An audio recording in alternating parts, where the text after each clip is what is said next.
Roblox a des millions de jeux, tous faits par différents programmeurs qui ont appris à coder à l'aide de leurs connaissances. Aujourd'hui, je vais vous apprendre comment coder. Je vais commencer avec les bases et puis on va aller vers les choses qui sont plus complexes. Le but ultime va être que vous puissiez créer votre propre jeu Roblox et avoir un succès avec. Je vais tout vous expliquer comment faire de A à Z. Vous aurez juste à suivre cette playlist. Alors commençons.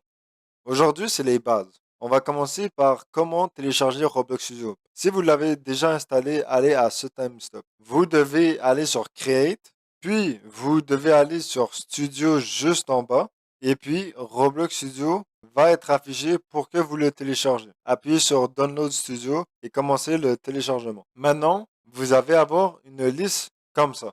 Sélectionnez Baseplate. C'est là où on va coder et commencer l'aventure. Maintenant, vous allez avoir une interface comme moi. Ici, vous avez la toolbox. On va en parler juste après. Ici, vous avez votre output. Ici, vous avez votre explorer. Et ici, vous avez vos propriétés. Tout ça, ça a l'air menaçant, mais vous allez tout comprendre dès que je vous aurai expliqué ce que tout fait. Vous pouvez vous déplacer avec ZQSD et puis ralentir avec Shift. Maintenant, je vais vous expliquer quelle est la toolbox. La toolbox est un outil souvent utilisé par les débutants pour avoir certains modèles gratuits créés par la communauté. Mais faites très attention à ce que vous utilisez. Il y a certains modèles qui sont volés et puis utiliser un modèle volé, ça peut complètement faire bannir votre jeu, mais ça reste très rare. La toolbox est également un bon outil pour trouver des effets sonores et des plugins qui va vous aider à développer. Mais ça, je vous laisse regarder tout ça par vous-même parce que c'est très personnel d'un développeur à l'autre. Maintenant que vous comprenez plus ou moins à quoi sert la toolbox, on va parler de l'Explorer. Ici, on a 14 onglets spécifiques qui vont nous permettre à développer quelque chose. Ça a l'air très compliqué pour l'instant. Vous allez comprendre très rapidement en suivant la série. Ce qui va nous intéresser aujourd'hui, c'est le workspace. Dans le workspace, vous allez avoir une grosse base comme ça. Vous allez également avoir un point de spawn. Vous allez avoir une caméra et un terrain. Je vous conseillerais de ne pas trop vous attarder sur la caméra et sur le terrain, puisque c'est des choses soit pour build ou bien soit pour faire différents systèmes spécifiques. Et puis, c'est pas vraiment ce qu'on cherche à faire en ce moment. Pour ajouter différentes parts et différents objets, on peut cliquer sur le plus ici. Lorsque vous allez cliquer sur le plus, vous allez avoir une tonne de choix à faire. Ça peut faire peur au début parce que vous êtes nouveau, mais comme je vous ai dit, au fil de la série, vous allez tout comprendre à quoi tout sert. Donc maintenant, on va juste faire une part. Et puis cette part, elle vient de spawn juste à côté de notre spawn. Donc ici, on a notre première part qui est créée. On a quelques boutons ici pour sélectionner la partie, pour bouger la partie, pour faire grandir ou baisser la partie, pour rotate la partie et pour transformer notre partie. Ça, je n'utilise pas trop personnellement. Donc, on va commencer par faire grandir notre part juste pour comprendre un peu ce qui se passe. Donc maintenant, on a une part qui est spawn dans le workspace. C'est quoi le workspace? Je vais vous expliquer c'est quoi vite fait. C'est en gros votre map.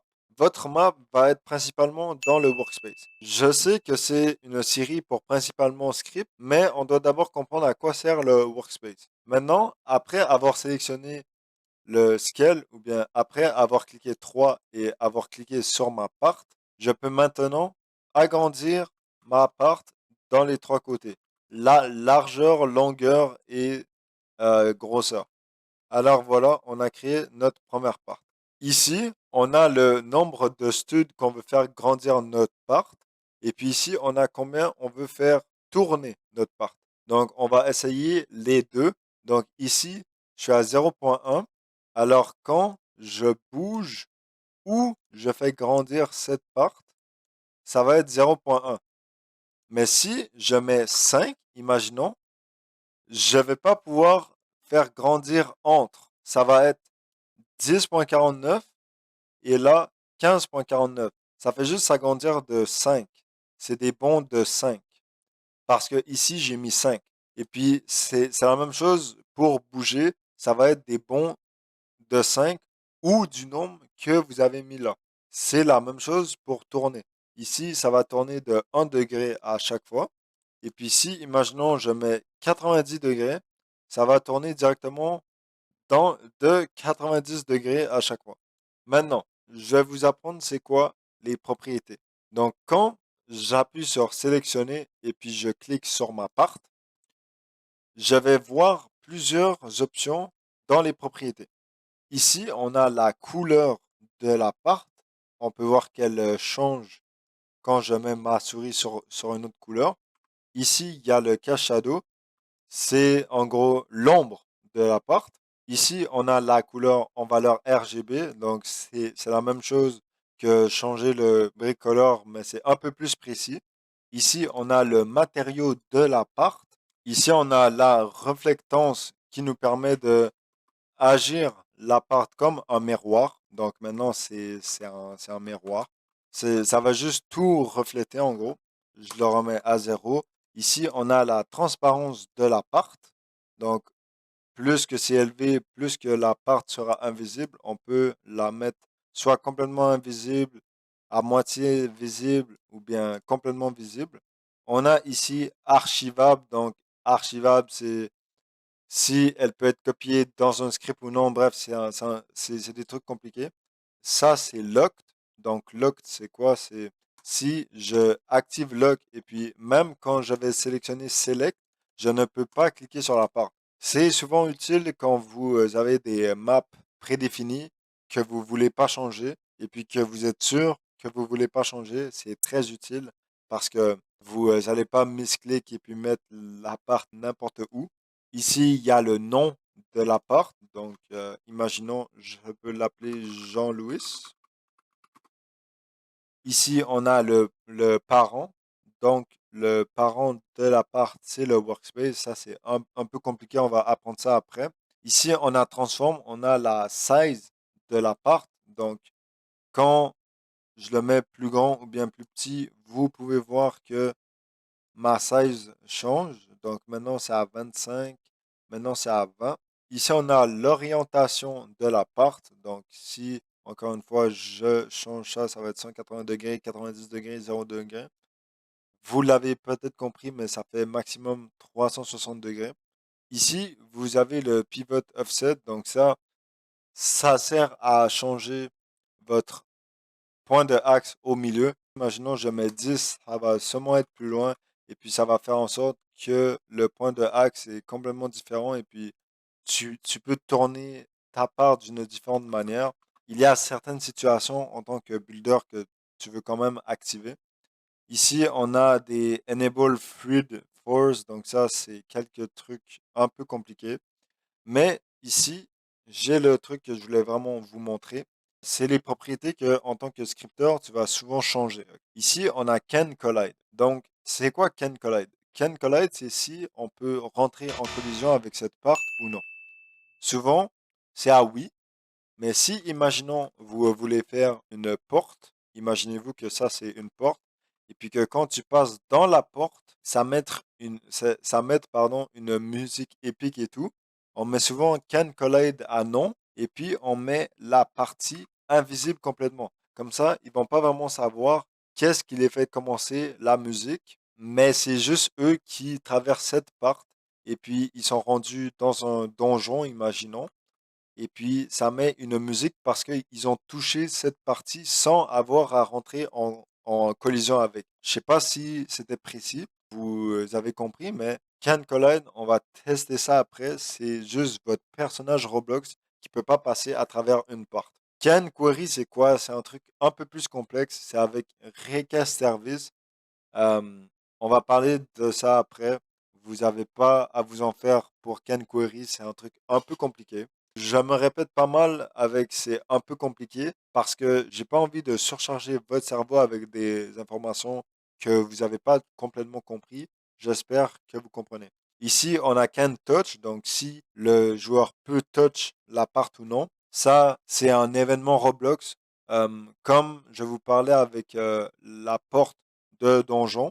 Imaginons, tu mets que si le joueur touche cette partie invisible, il va avoir de la musique. et ben si tu enlèves Can Touch, il va pas pouvoir toucher, donc il va pas avoir la musique parce qu'il peut même pas toucher cette part. Donc voilà, souvent ceux débutants confondent Can Touch avec Can Collide. Si j'enlève Can Touch, je peux quand même rentrer en collision avec cette partie. C'est vraiment juste l'événement touch qui va plus fonctionner. Ici, on a Audio Can Collide, donc ça, c'est un truc un peu nouveau sur Roblox. C'est si l'audio peut rentrer en collision avec cette partie ou non. En gros, si je fais une partie ici qui fait de la musique, puis ça fait juste faire de la musique, genre boum, boum, boum, boum, boum, boum, boum.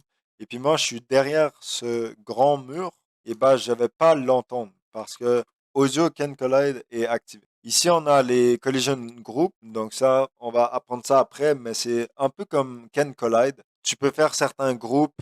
Ok, bref, c'est un truc que j'ai pas à vraiment dire. Ici, on a Anchored. Donc, Anchored, c'est un truc que vous devez absolument apprendre. Et puis, je vais arrêter de parler des priorités après parce que le reste, je vous avoue, je ne l'utilise pas du tout. Ici, on a Anchored, donc ça, c'est un truc super important. Quand vous l'activez, la partie sera ancrée sur la map. Maintenant, je vais vous faire voir ce que tout fait. Je vais commencer avec Anchored. Donc maintenant, je vais faire play. Maintenant, j'ai Anchored à oui. Donc maintenant, ma partie ne bouge pas. Ok. Donc là, vous allez vous dire que c'est complètement normal. Ok. Mais si on enlève le anchored, et puis c'est une erreur souvent que tout le monde fait, c'est que maintenant, quand je rentre en collision avec cette partie, la partie, elle va bouger. Donc là, ça se voit pas trop, mais la partie bouge énormément, et puis ça, c'est vraiment pas ça qu'on veut. Là, c'est beaucoup plus visible. On peut voir la partie qui part littéralement de son point de départ. Donc, ce qu'on veut souvent, c'est activer le ancré comme ça. La partie, elle est vraiment ancrée là où elle est. Elle ne peut pas être bougée à part avec un script. Donc maintenant, on va essayer Can Collide. Donc là, j'avais Can Collide à oui. Maintenant, on va le mettre à non, voir ce que ça fait. Donc maintenant, il y a mon skin Roblox ici. Et puis, quand je veux toucher cette partie, je peux passer à travers. Alors, c'est souvent fait pour, comme je vous ai dit, si on met ça transparent, euh, on peut passer et puis ça fait différentes actions. Je pense que vous l'avez compris. Il y a quelque chose que je voulais vraiment faire avec mes vidéos et puis c'était des challenges. J'ai pas envie de vous laisser comme ça juste avec de l'information théorique. J'ai vraiment envie que vous compreniez à 100%, c'est mon but. Donc regardez, je vais vous faire un challenge. Vous allez ouvrir une nouvelle map sur Roblox Studio, faire une part bleue et puis vous allez l'ancrer. Après ça, vous allez cliquer sur Play. Donc ici, vous allez cliquer sur Test et puis vous allez voir si vous pouvez rentrer en collision avec cette part ou non. Si la partie bouge, ancrez-la.